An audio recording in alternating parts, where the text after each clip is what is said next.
Hey guys, Vaulsc here. I'm going to talk about Warmachine, especially since the new edition Mark III has come out.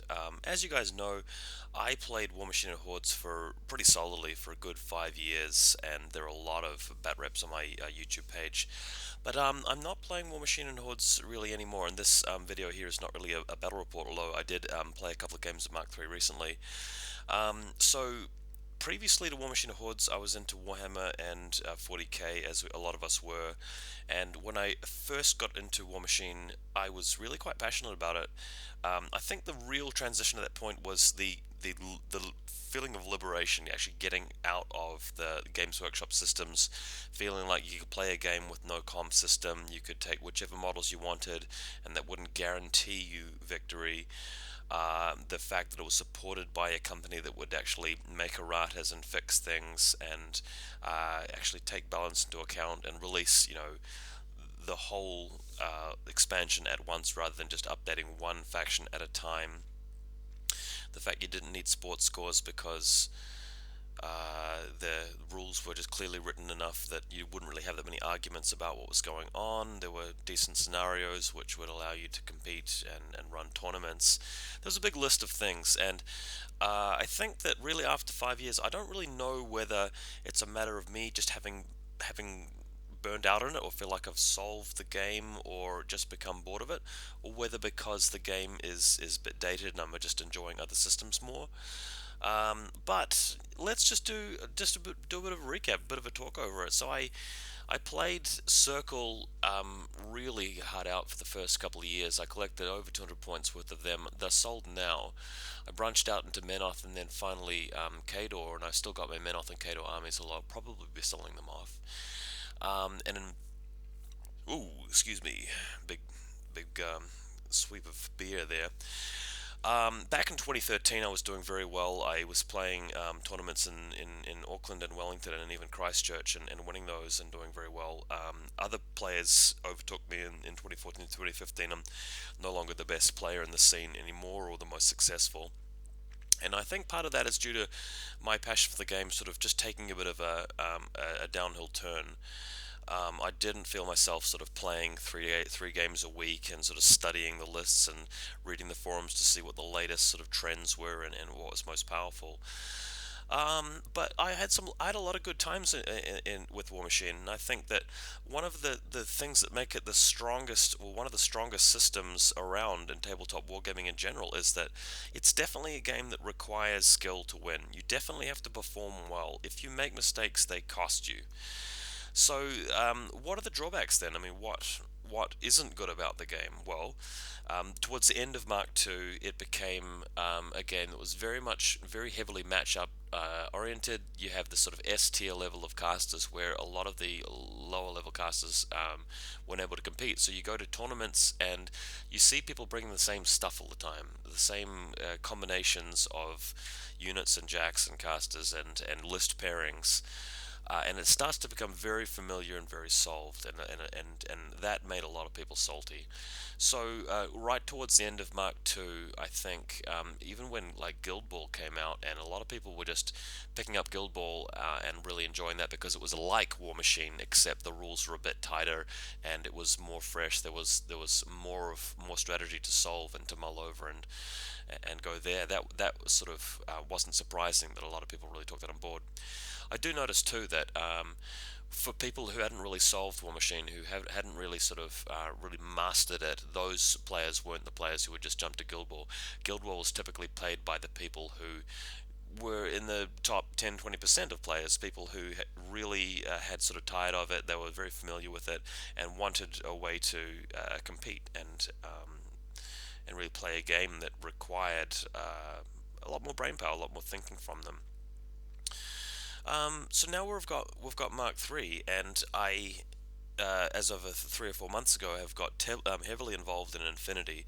So having migrated to that game, do I think, oh gosh, now that they've revised Warmachine, do I come back and do I keep playing Warmachine? Well, the answer to that's probably no. I have played a couple of games lately just to show that I've tried it and to test it out, and because I've still got my armies, and I'm not too sure how successful I'll be at selling them, but Now I think it's time to just talk directly about Warmachine and what I think of the new edition. First up, like a lot of people, I was hopeful that they might make some pretty drastic and sweeping changes through everything, but when we got the actual rules and the actual cards, very little had changed. So is that a good thing or a bad thing? Well, in some cases maybe it is a good thing because a lot of the stuff in the game didn't need changing, and you could still take units and casters and things and have a pretty good game of Mark II. So I guess they wanted to preserve the things that were right with Warmachine while at the same time perhaps solving the things that were wrong with Warmachine. So you did see a lot of the casters that a lot of people complained about and didn't really enjoy playing against did take a really big hit, and the better factions in general, maybe Crix would be the perhaps more obvious one, took a big hit in general. One thing that I found notably disappointing though was when I looked through a lot of the cards that didn't really get much of a change. They left out a lot of stuff that really could really have been fixed. That just the fundamental way that those units interacted with the rest of the game. There was inherently a problem that maybe couldn't have just been seen by reading the stats, for example. And I think one example of that I'll give is from Protectorate of Menoth, the Knights Exemplar. So in Mark II, these were a group of guys where you pay, I think, 5 or 6 points and you get 5 or 6 guys, and they essentially get more powerful as you lose members of the unit. If you've got one guy left, he's got massive amount of strength, he can hit really hard.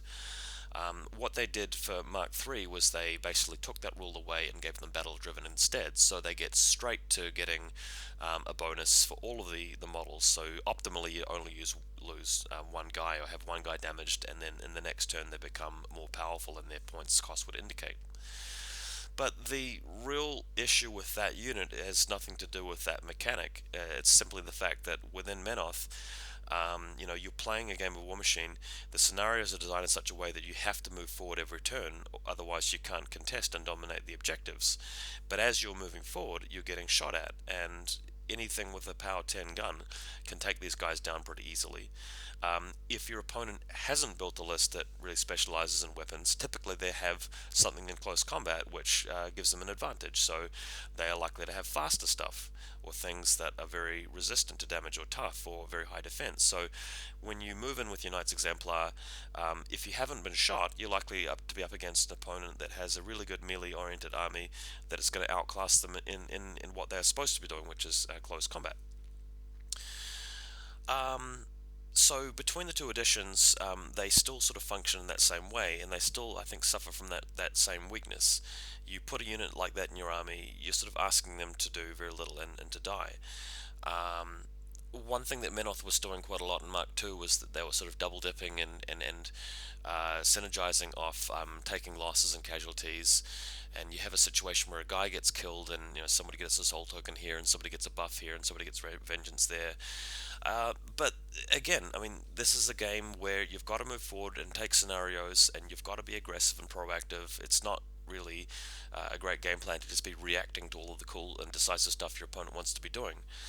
And again, like I think the High Reclaimer, for example, in Mark II, you can put the clouds down, you can have the Knights Exemplar behind the clouds, but it becomes matchup oriented then.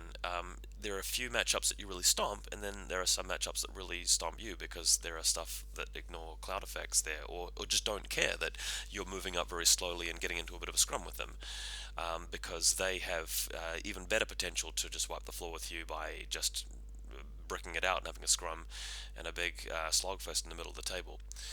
So what I'm trying to say here is that Mark III, for me and perhaps other people, is feeling like the game has changed, but the experience of the game is still very much the same. I mean, you deploy your guys, you grind forward every single turn. It's either a matter of, one side has more guns than the other, so the person with fewer guns is trying to get to grips, jam their opponent, score the objectives, whereas the guy with the guns is trying to eliminate a lot of threats and win the game that way. At a very high level of play, it's not so much about caster assassination right up from the outset, because you understand your opponent's threat ranges so well, and because of pre-measuring now, it's caster assassinations and gotchas and things like that are more things that concern people who aren't that familiar with the game, who aren't really playing it at too high a level. At a very high level, you're sort of like an assassination is usually a matter of having got to that position and played to get there, or you're trying something desperate, some sort of Hail Mary. Uh, Kato is the main faction that I play. Reading through the actual changes to the casters, I found some interesting things. They really tried hard to make Karchev really good, and perhaps he is. Butcher 2 apparently is being complained about in the forums because they overlooked a way of him advancing and getting to the opponent by killing his own models. Butcher 3, my favourite or most used caster in Mark 2 towards the end of it. Interestingly enough, they made it so he can't kill enemy casters as easily, but they made him slightly better at the attrition game, and that's how I was playing him anyway, so that's really a buff for me personally using him. And yet, the normal units I wanted to take with him perhaps aren't really as useful anymore. I mean, the way that your army will synergize with, say, I don't know. Well, let me put it this way: I used Man of War Shock Troopers, and they don't get the speed buff anymore, but there's different things you could do with them. I used Boom Howlers, but they don't have 4 plus tough anymore, so I guess I'm going to have to rethink my Butcher 3 list if I want to play him. On to the Vlads. I played a game with Vlad 2 recently. Interestingly enough, Vlad 2 is just, it seems to be just better. He's got a free upkeep now, which is very useful. He's got Thresher instead of extra damage against Undead, which is better. He's still got Transference and Hand of Fate and the things that he needs. His feet's still the same. He's not as good with the +1 to all stats as he takes damage, but really you would never plan to rely on that anyway. So I think just a flat out +2 armor is better given the change to the focus mechanic. So it seems strange that Vlad, being a really competent caster, one of the better casters, top 50, better half of casters in Mark 2, is still as powerful, if not a little bit more powerful, considering the troops that he can use haven't changed. I mean, you still use Ulans the same way, or Doom Reavers. They don't have to have a UA with tough anymore, so they can always have tough. Greater Lord Outright is unchanged, still very powerful with Vlad 2, and yet a lot of other casters in the game that would sort of compete with him have really just got whacked by the nerf stick. So I'm finding it hard to get my head around that, although I don't really have enough experience with the new edition to sort of really be conclusive. But it seems surprising to me that he hasn't been reworked, whereas some casters that you know were too powerful have been reworked too much, like they're just not powerful enough now.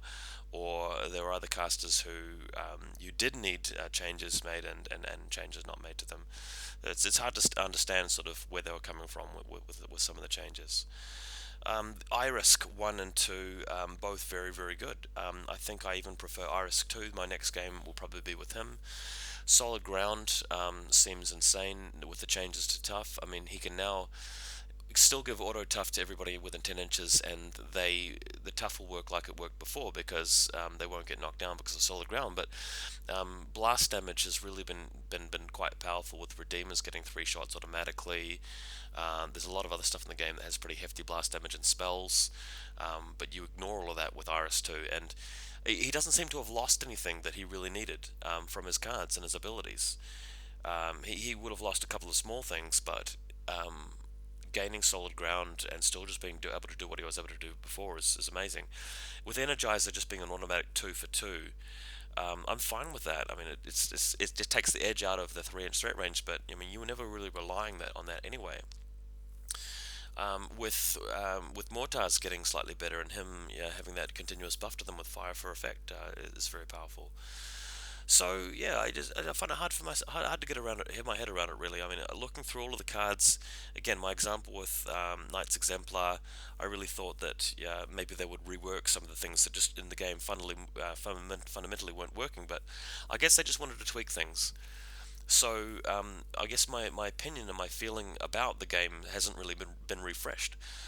As of a few months ago, I've just been really enjoying Infinity and really passionate about that game and loving some of the fundamental differences and solving it.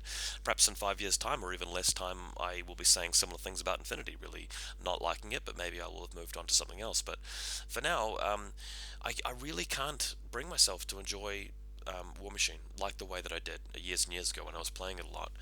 And like again, I'm not 100% sure why I feel that way. Is it because I feel the game has been solved to the point where it's very obvious what to do? There's very little intrigue or surprise really in it anymore. Or is it the lack of competition where I felt like I did well at the game a few years back and I don't feel like the need to prove to anybody or beat players where maybe I feel that way about Infinity? Could it be that? Or is it just the monotonous experience of deploying your guys? Everything's open information, you move straight forward to the middle of the table, and it's just a matter of trading models. Maybe that's just not so much fun anymore. Or maybe it's just feeling tired of perhaps Privateer Press being a bit hit and miss with the changes they make and the decisions they make about the game. So it could be any of those things really, but all I can really report is that that's how I feel. Like I don't really feel inspired to play it. If I ask myself what would cause me to rethink that, what would cause me to really enjoy the game and really find it interesting, and I think it would have to be something radical. It'd have to be something fundamental in the game that really makes me go back and reassess all of the units and the casters and not really find any familiarity there. That seems like a strange thing to say because you want to keep some familiarity because some of the stuff in the game is good, but maybe it would require just a bit of an overhaul of the way the scenarios work or some of the core mechanics work. But again, they haven't really done that either.